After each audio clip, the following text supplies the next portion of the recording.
Hello,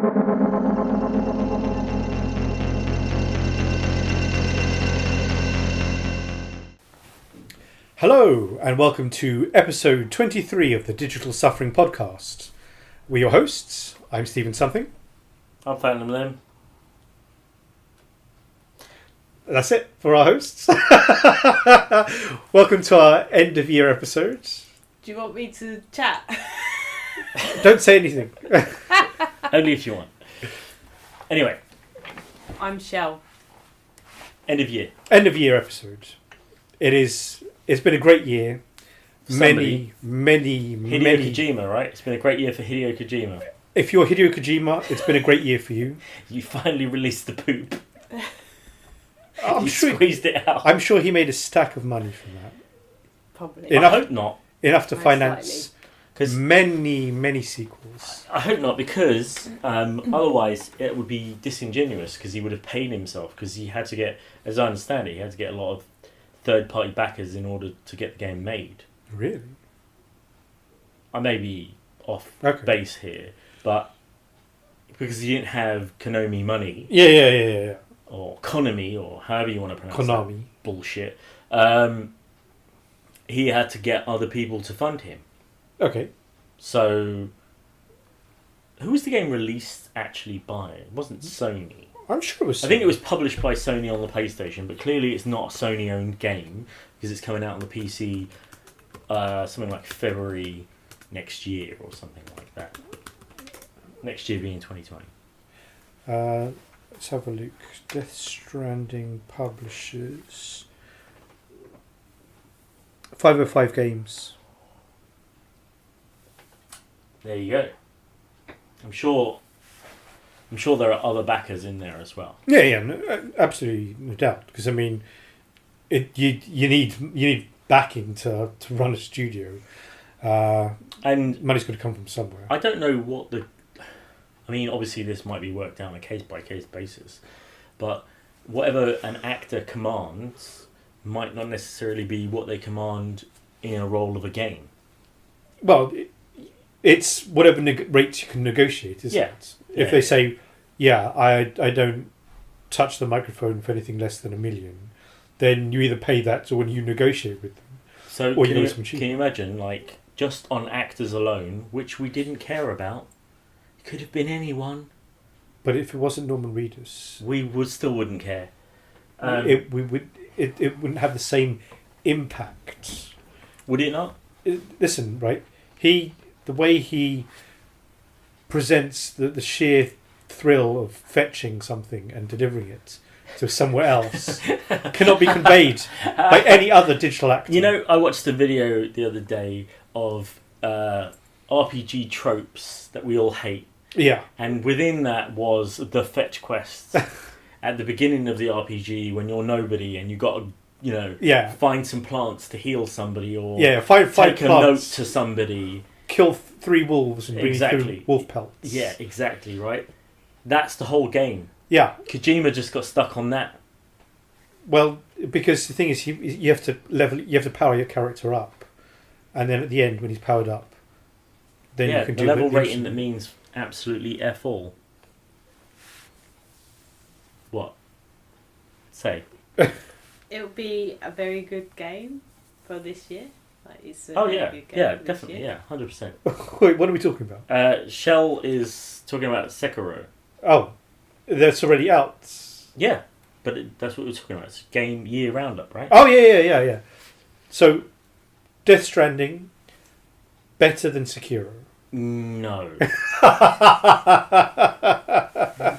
Not on any planet, not in any universe, Listen, right? not on any timeline. Excuse me, right? When it comes to fetch quests, Death Stranding has so much better and more fetch quests than Seikiro. I can Absolutely cannot deny that. I can probably, with a great measure of certainty, say that there's probably one or none within the Sekiro story. I think early on you have to fetch Bullshit. You have to fetch Bullshit. some herbs. Bullshit. You gotta fetch your arm You gotta because it's been chopped off. Fetch me one arm so that I may attach it to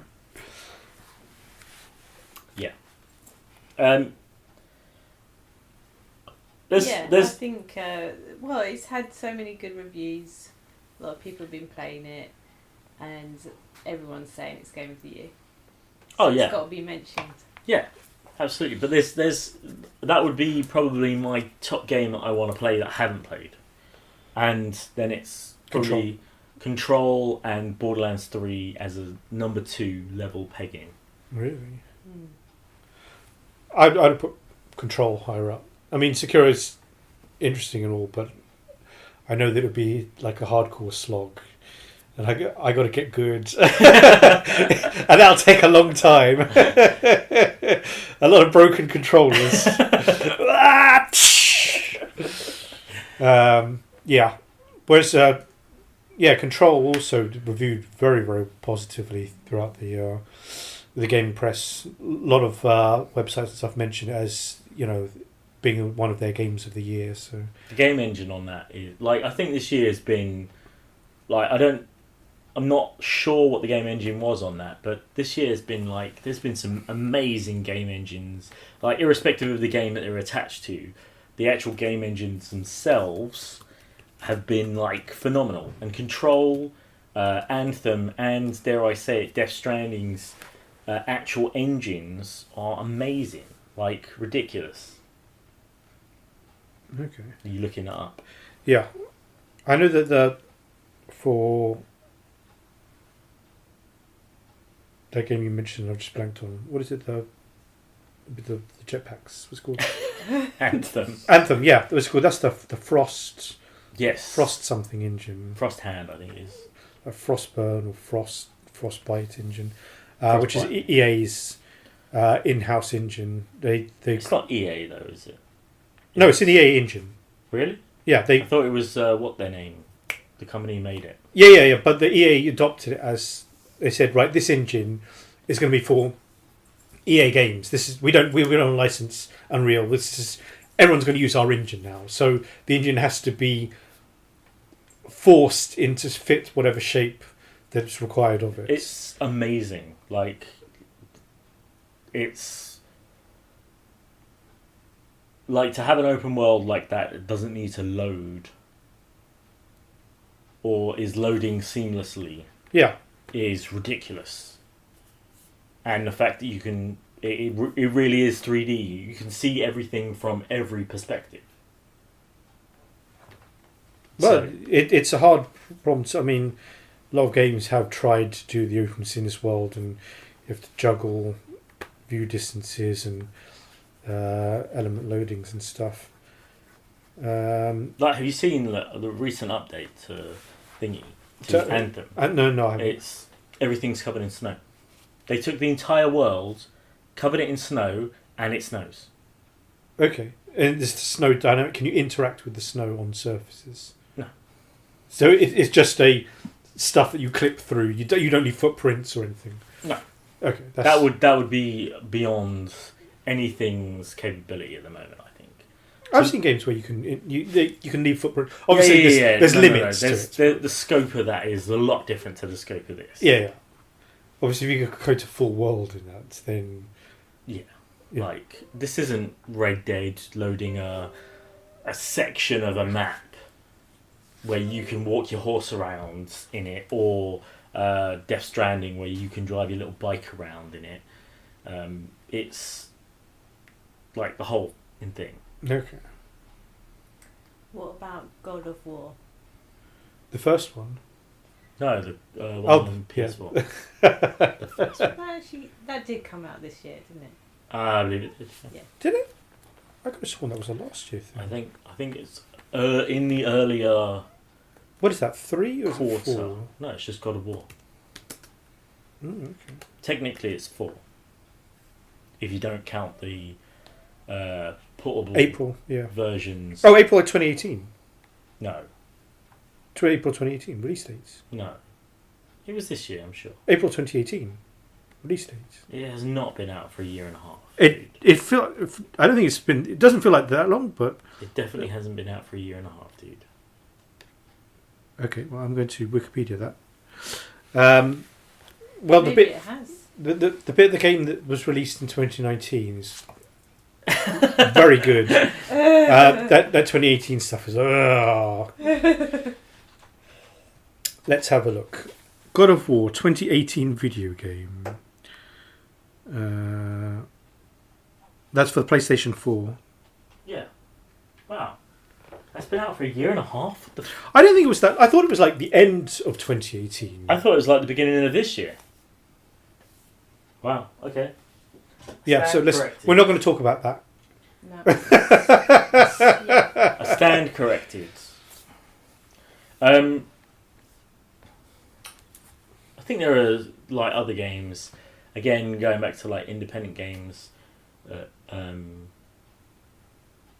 Some of them I'm not even 100% sure they've been released this year, because they're sort of eke out of existence, out of nothingness into existence, and you just kind of stumble across them. Yeah, if you're not paying attention, there's suddenly, oh, that game was out already. Yeah, exactly.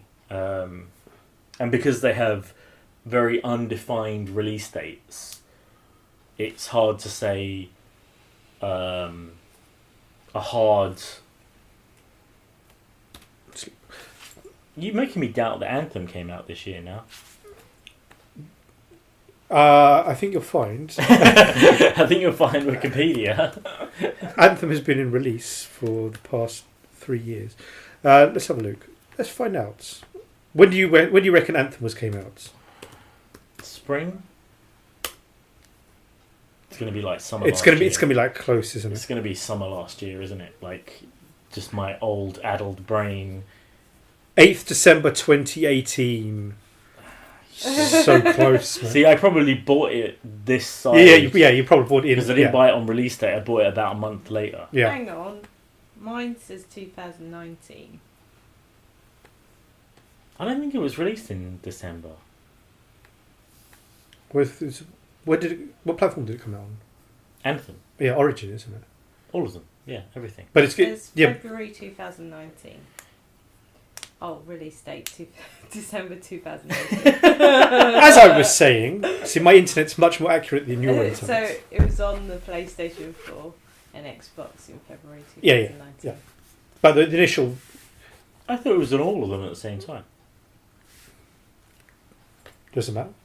Anyway. It doesn't matter to me. So, yeah, we're not going to talk about that game either. You know those games we're not talking about? We're not talking about them. What about Luigi's Anyway, Mansion? Sekiro and Borderlands and Control. Let me just double check Seikiro. Yeah. How about Apex? Apex Legends. Oh, Apex Legends. It's got a great... the gameplay's great. But I don't like... I'm not a Battle Royale person. A lot of people who are loved it. Yeah. Initially, I think a lack of content updates has... The problem is that they're up against Epic, and Epic produce nearly weekly updates and patches. The Star Wars tie-in. It's like, bang, by the way, here's a Star Wars tie-in. Was there one? Yeah, they did. It was good. You get stormtrooper skins and stuff like that. They got tie-ins to like so popular. The Infinity Gauntlet thing. Yeah. It breaks the game. It doesn't matter. News cycles. People are having people fun. will talk about it. Yeah. People want to, even if it's broken, they will jump in. And Apex. Who's doing Apex? It's Origin. It's EA. It's EA. They don't. I mean, it's not EA who made it. Yeah. But the thing is, obviously, they said, "Oh, we don't want to burn out our developers, so we're not becoming a thing." But the problem is that they need to get more developers. They need to throw resources at it. It was always a side project, which is crazy.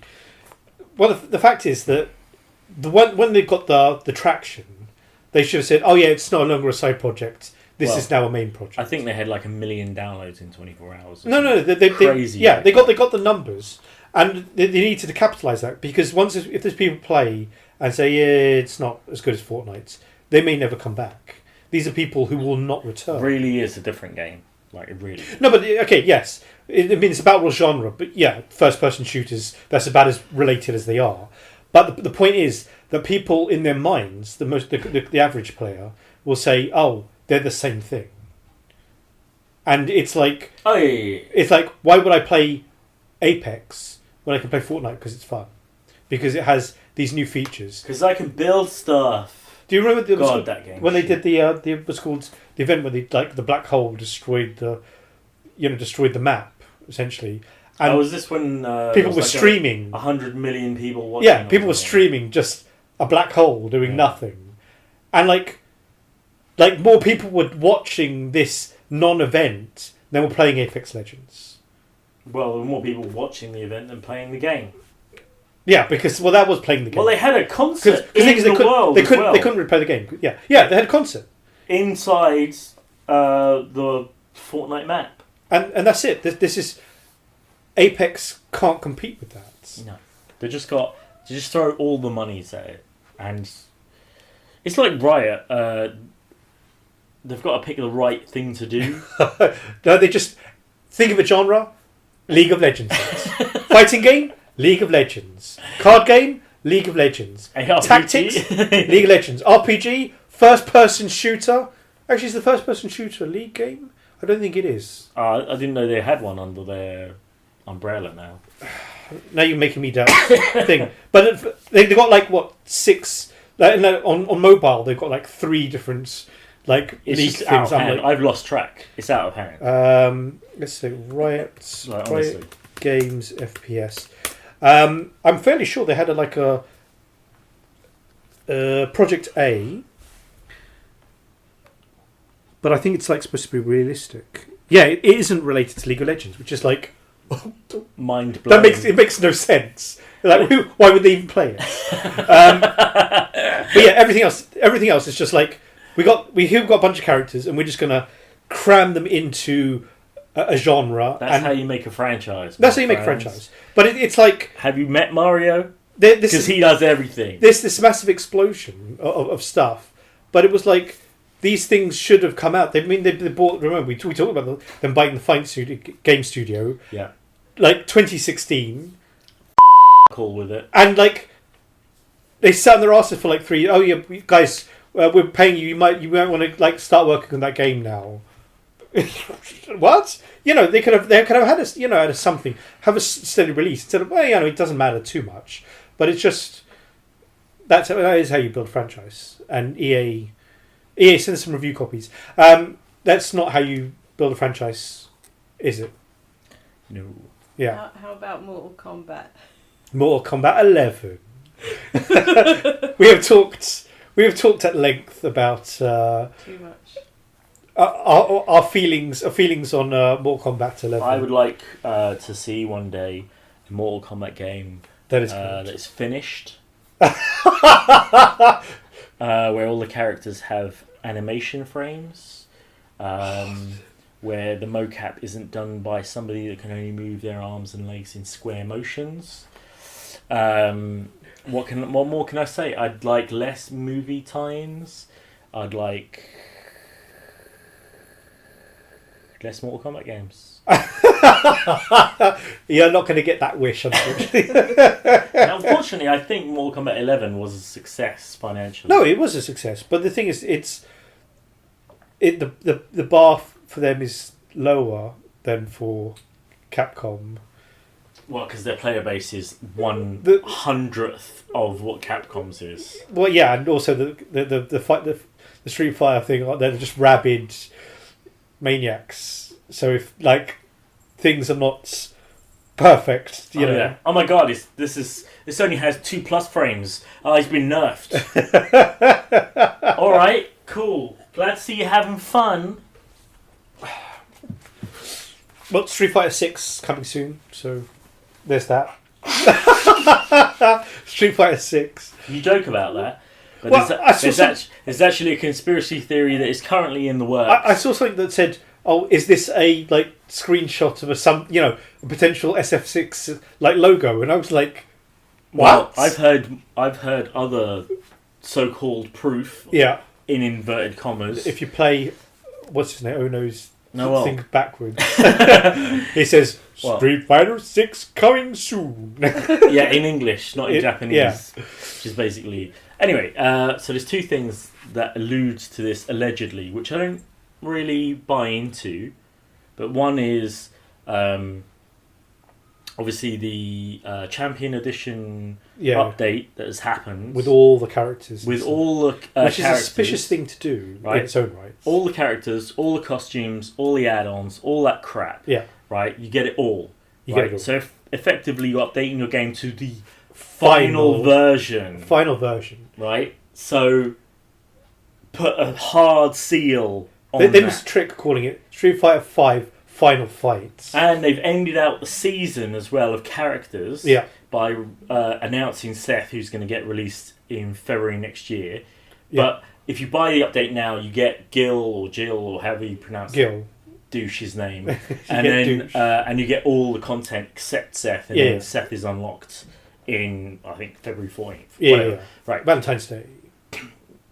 That's one. That's one. Two is the Capcom Cup, which is played every year Yeah. across multiple countries. The winner of the last Capcom Cup usually qualifies for the next Capcom Cup. That is not happening next year. So they're saying that they're going to drop 5, have 6, and you don't auto qualify for 6. That makes no sense. That makes no sense. Because 5 would six run in parallel. 6 would have to be in the works for at least a couple of years in order for it to be release ready. Yeah. By the time It has to be the tournament ready. By the time the Capcom Cup starts, which I believe is in January or February or something, isn't it? Wait. It's that soon. Let's ask the internet. Capcom Cup. And if any of that is true, which I highly doubt, it might be the Well, the thing is, I mean, hard seal on Street Fighter 5 just means no more content, Capcom, and that's entirely possible. because the thing is, I mean, it's kind of weird them releasing, doing this is a definitive edition. You get all the characters if you upgrade to this or you buy it. That's kind of a weird thing, but literally, there's nothing to stop them from having what's called doing Street Fighter 5 for like years. No. Yeah, just add more characters. Yeah. There's no point to doing a 6 because every time they say, right, okay, now we've got 50 characters, we'll just do a fighters edition, or just another collection where you can get all the characters and just milk people for more money. When did 5 come out? Was it like 2014 or something? Because if you think about it, a 5-year cycle is probably okay with a fighting game.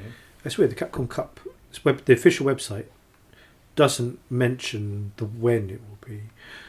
Blah blah blah blah blah blah blah blah blah blah blah. That's it. Let's have a look. Right. So when Street Fighter 5 first released, yeah. I think it's 2014. Fighter 5 release date. It sounds about right. Oh, February 2016. It's not that long. That's kind of weird. I thought it was earlier than that. I thought it was earlier than that as well, because the thing is, I bought it and have not played it for long periods of time. Yeah, I've got it too, so... Strange. Curious. Anyway. I haven't watched any videos on the Outer Worlds. What's Yes, you have. have I? You Yes. have. You were there I with can't us. remember it. It's the one that You looks enjoyed like, it thoroughly. It's the one that's like Fallout. Oh right, yeah. That did the Did that? very positive reviews on Yeah, that. A lot of that- people. Oh yeah, it was. I guess another. It was like Game of Fallout the year with less kind of- crap and solid, like game engine wise. Yeah. Shooting. It looked solid. Yeah, Like, and apparently the choices you could make in the game as well were like a step above its genre compatriots. yeah, it looked really good. Mm. Like, it's weird because I think I poo-pooed that when I saw it at Very hard. E3. We did, right? Yeah, March, April, May. This thing is all year. Yeah, it is Yeah, all year. but the thing is, if it starts in March, It's got to be going back to Street Fighter 5, 6. Going back to the future. So early March release date confirmed. Then it'll come out fully balanced, everything working,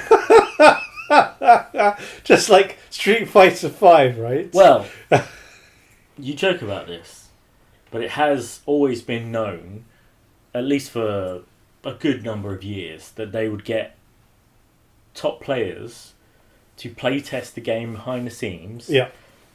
Slap an NDA on them. Yeah. And well, why wouldn't you? If you're a games developer, would that kind of they hire some of them as full-time internal testers? I would absolutely do the same, because but that's the thing is with NDAs, you're not gonna know about it. Exactly. Unless they're part of the conspiracy theory. It's coming out next year. Well, if they they'd get sued to bugger. No, but the thing is, you just tell someone else and just say set my path. That'd be stupid. But either way, so in terms of playtesting internally, obviously, I'd assume that Capcom would have a player, even when they do start developing, if they do, they would have an internal team doing this. Yeah. But unless Street Fighter 6 is literally Street Fighter 5 with a different logo screen, there's going to be just so much stuff. I mean, 5 was like... It came out... when it was released, it didn't have like an arcade mode or something, if I recall correctly. Yeah, arcade mode was the update. Yeah, the arcade edition, which was like... So you could play like survival versus... And then there was challenges. It was like, partial game release, and it's... I mean, fortunately it was a free update. But Capcom really thought, does anyone even play this anymore? Well, yeah, actually, you dipshits, we do. Maybe it's just like multiplayer only edition. So you like, there's no training mode at all. You literally have to train against... Do you like Call of Duty? There's no game. It's all multiplayer. We stopped making games years ago. Yeah. Amazing. What was your game of the year? What was my game of the year? Played or otherwise? Played or otherwise. Because I know... time spent playing is less these days. Yeah. The real world is calling. I'd have to say Control was one of my standouts. I mean, when we saw that, the whole sci-fi, the whole thing with the psionic powers and stuff, people floating. It ticked a lot of boxes, and like we were very excited about that to come out. So that's definitely one of my highlights in terms of games that have come out and have been, proved to be... Anticipation was what's the phrase? Satisfied, right? Yeah. Because I mean, going over looking at the list of the games we covered in the show, a lot of games, come out. You watch the trailer and it's like, promise. And then the game game drops, and you're like, "Oh, what is this?" It's turned out. It's turned out to be a worst case scenario, and it's like, it's kind of disappointing. But that's games for you, because unless it's hard to meet everyone's expectation. Well, I mean, there's meeting expectations, but it's like for instance, the Terminator. Last Resistance. I mean, there's expectations because the trailer looked good, but it... Yeah, you said that it's the mess. It reviewed poorly because it was just like not very... it wasn't a very good game, and it's like if you make it like a competent shooter, even without the license, it'll be a something. I don't know how people get it wrong. And to add the license to it would just enrich it. Well, that's it. The fact that what's it called, Dark Fates also got destroyed by the critics. Well, for the most part. I don't listen to critics. But it's generally when if people say the film is good, then you're like, yeah, the film is good. But if you say, I want to see this film, and people saying the film is no good, then you're like, I can only ignore people for so long. I want to buy into a franchise, though. So it's, the people saying, oh, this is like the end of the Terminator franchise because Cameron can't get it right, and these games are like no good. It's like Cameron can't get it right. Cameron didn't direct it. If Cameron, his name is attached if his name's in the credits, his name's always in the credits. I'll tell you why, right? Because he helped design and he actually owns the patent to half of the things in the Terminator movies. Yeah. Let me just put that out there. Okay, but his name probably going to be large, or put it like executive producer or something. That's not the case for 4, 5, and whatever, however many 3, 4, 5. Who knows? 3 Genesis, Dark Fate. Yeah. No. There was another. Oh, sorry. 3. The one that was Sam Worthington's. I forget what that's called. What was that called? Anyway, we've been over this before. Yeah. Who cares? The timeline's so effed at the moment. I don't even want to know. I don't know how they retcon it or they just ignore un-F it. But it doesn't matter. So it's, for the most part, there haven't much things that I've seen. Oh, this is a great game, and it's remained great when it actually came out. Well, you say what was it? You said to me earlier. I think it was before we started recording. You said the Star Wars game. Oh yes. Fallen Order. Yeah, there you go. People love who some people on initially seeing it likened it to a Dark Souls game, to which I wanted to strangle the life from them. Not everything is a Dark Souls game, people. Listen, just mate, saying. you control a guy, you've or got a sword, Souls-like, and you have to kill things, and things can kill you. It must be Dark Souls. Of course, right? Because what else is there? Oh wait, there's a whole backlog of games. I liken it more to Jak and Daxter than I do a Souls-like game, please. Yeah. Anyway, it's like one of the best-selling Star Wars games of all time. So What? Behind, I'm assuming, Battlefront 2.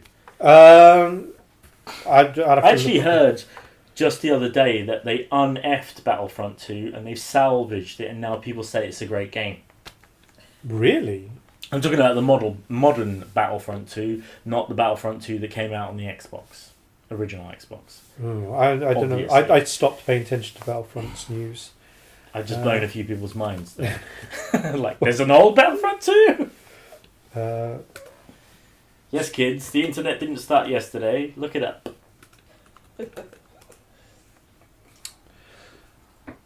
Need to refine my search terms. It was basically... what's the game called? Battlefield PvP in the Star Wars universe. Oh, how old is this shot? 2018.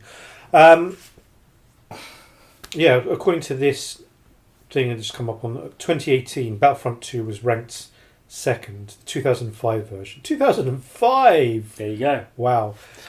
Yeah, that was ranked 2. Knights of the Old Republic, number 1, but that was 2018, and I don't know. It's 2017, so that's even worse. But yeah, I heard that it sold a ton of. Yeah, but when you say a ton, we're talking 1 million copies, right, or something like that. We're not talking proper ton like you get some games where they're 10 plus. Oh wait. Maybe it requires rephrasing. According to a press release from EA, it is the fastest selling digital launch for a Star Wars game in its first 2 weeks. There's like 5 caveats there. In this very specific metric, under these very specific circumstances, it is number 1. Yeah. In 2 weeks, Star Wars... Wait, it gets better. It is also EA's top-selling Star Wars title on PC in its initial launch window. Yeah, suck on that. Meaningless. All The of that was article goes. meaningless. The article goes, and there was much rejoicing. 2 points here. First, EA hasn't released many Star Wars games. In fact, the company has cancelled as many as it's released at this point. Released one mobile game, two first-person shooters. Unbelievable. So Fallen Orders have sold both these style shooters on the PC in the launch window, some faster than either digitally. Digitally as well. Anyway, so that by those metrics, we can safely conclude bullshit metrics. it is the greatest Star Wars game of our time. So like I said, it sold maybe 1 million copies across 3 platforms, and they're hoo-haring and waving their flag and saying, within 2 weeks on digital, being a Star Wars game, blah blah blah. Insert caveat here. It's awesome. It's done so well. Right, well, there you go. How to spin a thing, right? Yeah, but it did well, and people want Star Wars. According to the company who made it and released it, it did well. Yeah. Within a window with a caveat attached. With no numbers released. Yeah, with 0 actual fact. But, why would we disbelieve the faceless evil corporation? We have no reason to. I would disbelieve because I've been watching people play it. Yeah, exactly. Well, they went, I hate this game, and they return it. Like, they live stream their returning. They play it for 5 minutes and then that's it. They're gone. It's weird. There's been a very mixed reaction. Some people really like it. Yeah. And then some people are like... It's very polarised. I'm not getting this. On the reactions. Yeah. Wow. There's the only thing it meets with Souls-like games. It's very polarising. So when people say it's Dark Souls, they're absolutely 100% within this specific window. Yes. It is exactly Dark Souls. Yeah, just like EA's. It is EA's Dark Souls. Yeah. Elden Ring coming soon. 2021. Yeah, that's... yeah. Oh, I was thinking about this the other day. Based on the success and from what I hear, a ton of awards that Seikiro has actually got. I mean, Game Awards are pretty meh anyway. Yeah. Like it's all self. They're all but they're all caveat effed as well. This is the greatest game that climbed the tree within the window of November to December within the scope of the action genre in a third-person state. It's like, what the f*** are you talking about, honestly? Right? So, aside from that, but the actual success and overall feedback that they've had from it has been nothing less than secure, positive. Absolutely. Right? So, would it be, aside from the Elden Ring and whenever that transpires... Yeah. Would it be out of line to say Miyazaki and FromSoft would fund another? But the thing is, can they? Given that is there enough there to do another Sekiro? Given what you know about the story, can you continue it? Would they have to do it with a new character, wouldn't they? Well, I was thinking. I don't know for fact, but what I've seen, and I've tried to watch as little as possible because I haven't yet played it. Yeah. But you sew it up. You go from the point of which... Yeah, because you're supposed to rescue the Lord or something. Well, I think it's the girl and who is the daughter of the Lord. But there's the whole father scenario in there as well, and the old master and all that. So I'm pretty sure, unless there's something I've missed, that you sew the whole thing up. Yeah. Like, unless you were to do in the same world, at the same time, from another protagonist's point of view, a bit like Rashomon, like Akira Kurosawa did, that would work, I think. Yeah. Because you could fight across another axis of the story. Yeah. Still have that environment, so you wouldn't even really need to change the engine. Add in a few enemies, and you cross the paths of some of the enemies that you already crossed paths with in Sekiro. It would enrich the story, and you'd get to play with a different character. But the thing is, because all the other ones have been standalone story arcs, haven't they? The Dark Souls, Bloodborne, etc. They've all been. They've not had repeating characters. Oh, Dark Souls has constantly repeating characters. But they're in PCs. Yes. Yeah, but in terms of the protagonist. The protagonist, absolutely. Never. And they're nobody. The protagonist is no one. They don't even have a name. Yeah. Faceless nobody. But that's it. And I mean, with Seikiro, they tell a story, but it would when you say, "Oh, we're going to say," unless they do a prequel, where you don't get the arm, but you fight stuff that's similar. But before he became badass, you start out slightly less badass.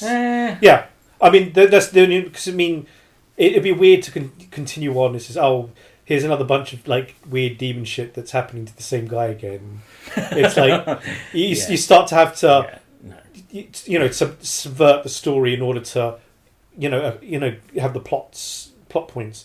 And I mean, just like you said, either have it as a intersectional story, or just say, right, we're going to set another one in feudal Japan, something else. Just have something else. Different scenario. Yeah, you could even have some repeating characters. Yeah, or you just do a reboot. Christ. Cue eye rolling.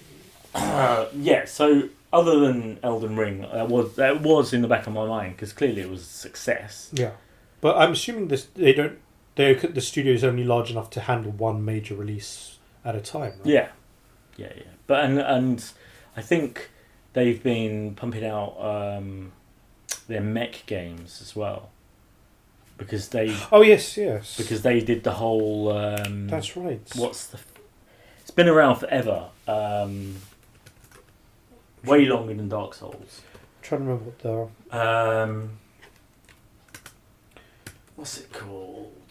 Let's ask the internets. And it's so mad because you could get, like, on the original Xbox, you could get this 2-joystick setup. Chrome Hounds. Armored Core. Armored Core, I think. Yeah.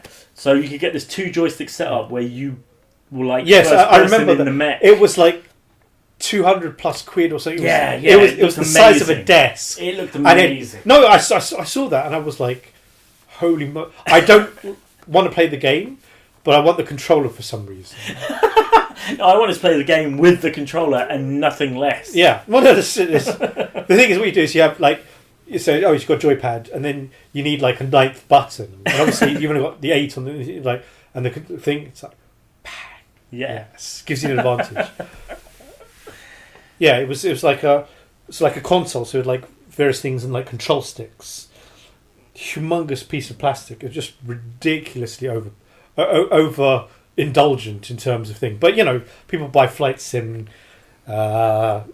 Well, this is like the car joysticks game setups as well. Yeah. So people who like Formula One, they get the chair with the mounted steering wheel and like metal pedals and stuff. And then so like 2 or 3 screens as well. Yeah. If you're willing to drop 200 quid on a controller for a mech game, then it's good power to you, man. You enjoy the hell out of that game because I think that's when peripherals started becoming crazy. but that was such a long time ago, wasn't it? Yeah, that was like original Xbox era. I'm trying to think. Let's have a look. What's it called? So it's Armored Core. So I think From Software went back to whatever mech series they're doing now. Maybe even the Armored Core series. But I'm assuming the studio either doubles up or they have a section that sort of concentrates on these games. Oh, it comes with pedals as well. yeah, absolutely. Oh, yeah. Holy moly. I'm trying to find the price. Yeah, continue. Yeah, so Elden Ring. Still don't know anything about it. Yeah, well, that's it. I mean... And everyone thought, the game trailers, they're going to say something. They're going to be in the trailer. Oh my god, I'm going to wet myself. I don't know what the turnaround time is, but obviously that's going to eat up resources until they can get that done. Which pushes Seikiro back. Well, a potential Seikiro sequel, assuming they're going to do one.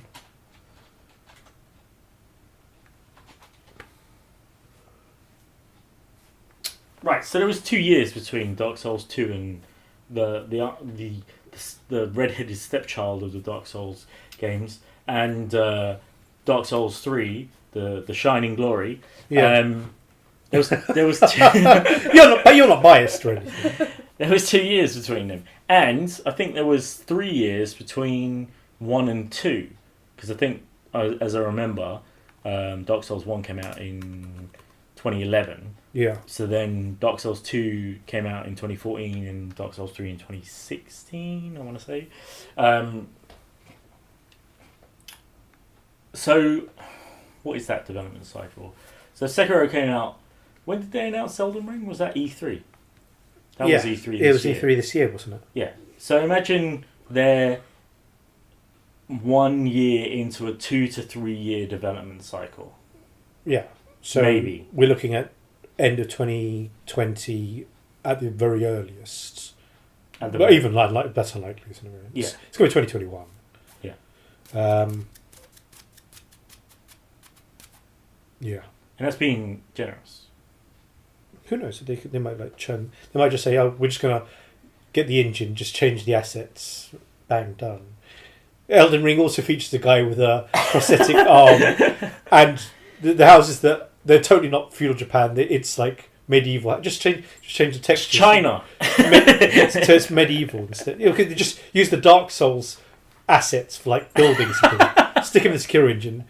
Shapes your castles. Yeah. Well, the castles you just change the castles to different smaller castles. I think it's got to be. I remember the Bloodborne trailer when that came out, and it was like a dude standing behind a wall, and there was people running past with flaming torches and everything, and then he steps out into the alleyway and he's got that switchblade to start with, and that was basically the trailer.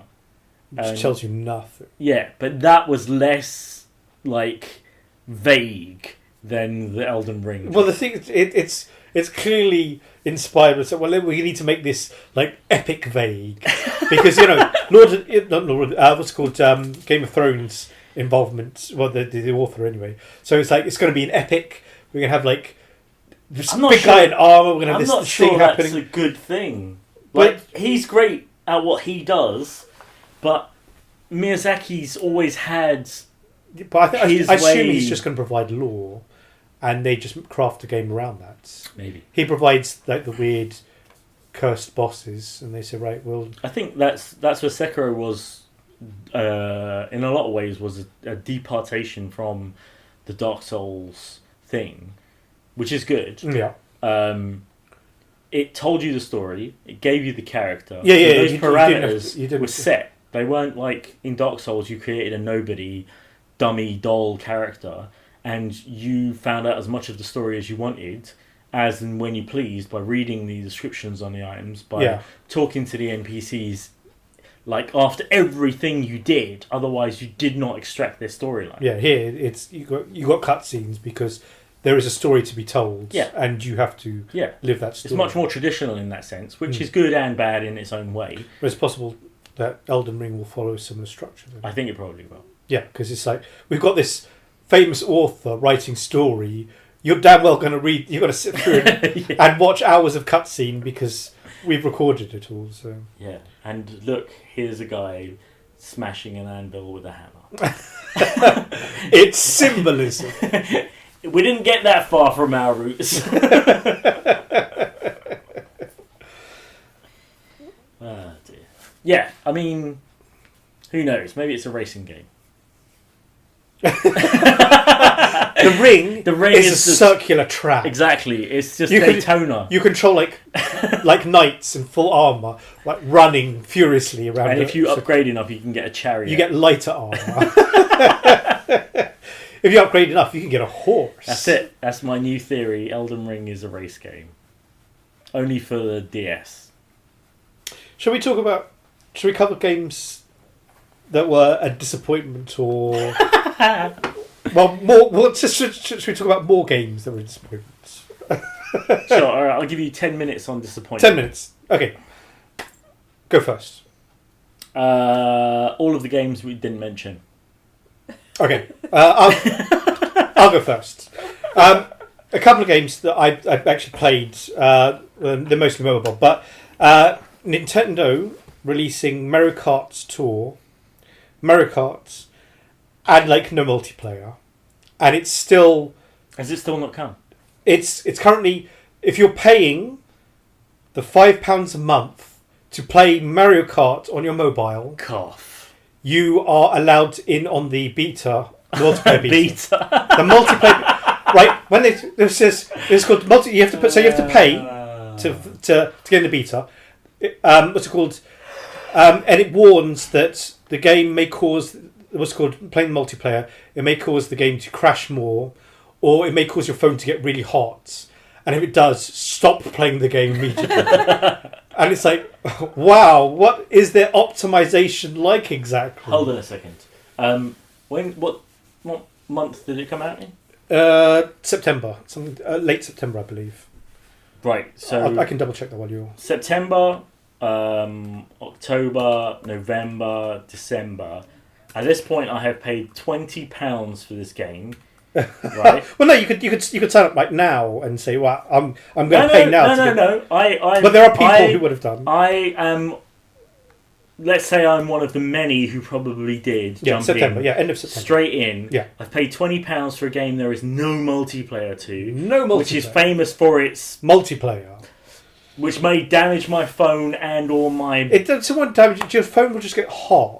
That's all. It's like nothing alarming or anything. Just stop playing the game immediately. Immediately. Anyway. You know when people put caveats on things when they say immediately at the end. But I take that shit quite seriously. They also say that when multiplayer comes out like properly for everyone, even the free players will get it. It won't cause your phone to heat up like that, so it's fine. What?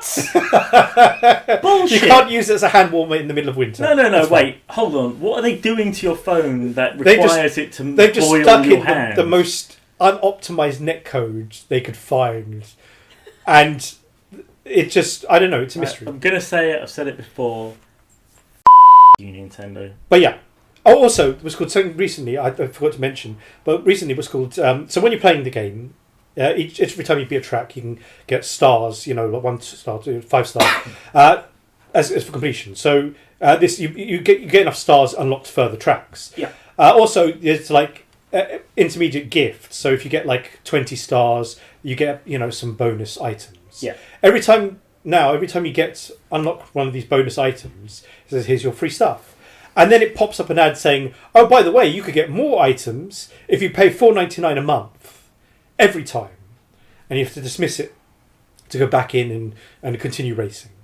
Every time you unlock these bonuses, it's, by the way, we got a package. Pay attention to our package. So it's not pay to win. They're saying that you get more bonuses. You get more crystals, more gold, more of course, extra races. Lubricates. Yeah. You get all the stuff faster.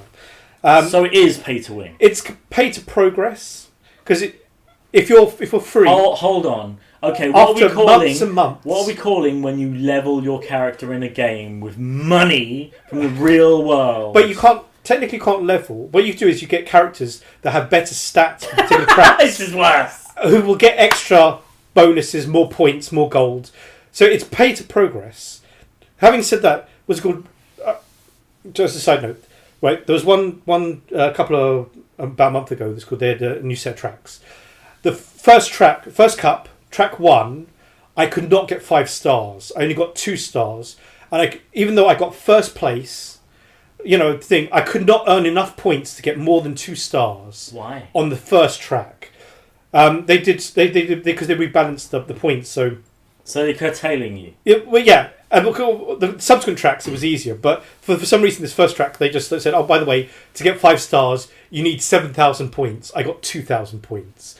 However, if you're like the cart that gets triple bonus points and the glider that gets you, combo points, then it makes it so much easier. Of course it does. Yeah, but if you just grind, eventually you'll get all the stuff for free. Cough. Yeah. Anyway, that was a big disappointment. Black Desert Online... absolutely gorgeous game. They pretty much use a scaled down version of the PC engine on the mobile. So 1080p 1080 is 1080p even if it's on your phone. The graphics are great. The gameplay is just typical mobile MMO auto everything. Yeah, I remember you. Yeah, and it was just like I stuck with it for about an hour just to see is it going to get any better. And it was no. And I do know that later on you can unlock auto combat. So you don't even need to do any fighting. You just let your character go to the area, fight the mobs, and then you just tap to go talk to the quest giver, tap to go to the next area, tap, it will initiate combat, and you just level up. And it was like, that's just tedious. Wow. It's like, I was just shocked in how bad, because I mean, they didn't have to do it. They could have just said it's going to be like the PC version in that you have to do stuff manually. But Korean MMO's got a Korean MMO. It on the mobiles, the autos, and I mean, there's in terms of what stuff I got my hands on. Those were probably the two big standouts because it was like Mario Kart. They should have done better. It should have had multiplayer. It should not have been released till it had multiplayer from the start. And Black Desert Online, they didn't need to go that route, and they certainly did. Yeah. It's like... however, more big names are coming to the mobile scene, and games like this, they will not be able to get away with it. Because people just say, I'll just go to a game that is actually interesting, that is actually involving, and they will retain the people. People will say, oh, I'm going to pay money for this.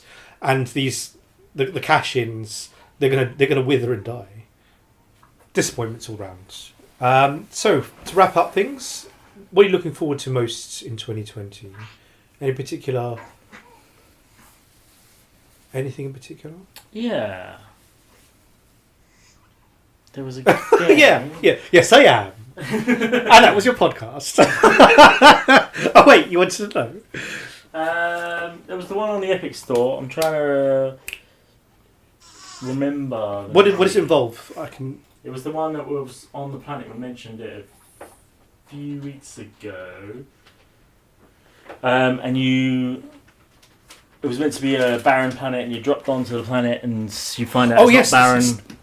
Tales from the Savage Planet, was that the one? Yes, I think this is what it's called. Yeah, I'm looking forward to that because. The barren planet that's filled with life. Yeah, exactly. It's the complete opposite of whatever you've been told. We're sending you to a barren planet. We assume it's barren. We've not actually checked, but it's barren. Good luck on that. You'll totally starve to death there. There's nothing to do. That, obviously, Elden Ring news. Yeah. Grand Blue Fantasy Relink. Street Fighter 6. It's coming in March. I mean, you got to we're going to get ready for it. Get the anticipation ready. I'm hoping Grand Blue Fantasy Relink, which we will talk about next year. Yeah. I'm hoping it will come out on PC. Have they got a release dates announced for that? I don't think so. There was a little con a couple of weeks ago, and they released awesome footage of like the characters, and it's like Monster Hunter, but also with other elements to it, rather than just boss rush, go into the world and defeat the monster. Release date 31st December 2019. What, really? For PlayStation 4, for Relink. That's not coming out now. Someone's being very ambitious. Hold on a second. The company has been in hiatus about news of it for 6 months. They have a con on probably... Someone has not updated the Wikipedia. Yeah, clearly. It was like the con was on the 13th to the 15th, where they... Like, everything Grand Blue Fantasy was dumped on the internet. You're right. No one's going on holiday till you crunch and finish it before the end of the year. Yeah. So 4 days after that finished, that game was out. It looked really, like, done kind of thing. Yeah. But it wasn't released. Okay. It was Pioneer that were originally doing it, right? And was it Pioneer? And they stepped out and they got in another company. I can't remember though. We'll have to watch. It's one of our previous podcasts. Anyway, yeah, I'm looking forward to that as well. Hopefully, it will come out on the PC. There was rumours that it probably may be. Yeah. But with a lot of Japanese games, you never know because they go buy a PlayStation. Yeah, why would you play on PC? Like Persona 4, Persona 5, which I hoped would come out on the PC, which never did, and now they're releasing Persona 5 Royale. Get on Switch. Persona 5 Royale is coming out, and that doesn't look like it's coming out on the PC either. Get on PlayStation. So effing annoying. So yeah. For me, big standout, Final Phantasy Star Online. However, it's going to be... It's only 7 years old, man! Yeah, but it's going to be Xbox exclusive for months after it comes out before hitting the PC. What did they have? They given it a release date then? No, because the thing is, but they're anticipating. Talk is that it's going to be around first quarter, so around March, April time. Okay. That's the aim, because they've got the open beta, so they can like work out the final bugs and then get it pushed out. But it's still vague. But that's the rough time frame they're hoping to aim for. But with the games these days, you can just push it out and then just patch afterwards, isn't it? But having said that, oh no, that's right. It's the PlayStation version. It's not the Xbox. So it's definitely not been battle tested. Not like it's gonna be with the thousands of people that potentially want to jump on board, and hopefully it is global and not just it's going to be 6 months NA Xbox, then PC North America, and then global in 2021 or something ridiculous. Because I'll probably, I'll probably stop caring about it. There's a limit. It'll be like giving a shit. another 7 years, and they go Fantasy Star Online again. Wait, so it's been 14 years. Now you can play it on your phone, because that's how powerful phones are. But there'll be all auto. Just leave it to one side to go off and watch YouTube or something. Oh, complete quest. Next quest. Okay, back to watching YouTube. This wasn't worth it. And there'll be a monthly subscription. The graphics are great. Yeah. Right. That was your podcast. Thank you very much for listening, and we will see you again in the new year. Or not. Or not. Well, we won't see you because we can't see you. It's a podcast. But maybe you'll see us, but not. Goodbye. Goodbye. The end. That was the Digital Suffering Podcast. If you'd like to suffer some more, you can find other episodes on Red Circle, Spotify, Google Podcast, Apple iTunes, Stitcher, Radio Public, and SoundCloud. Please like and subscribe everywhere.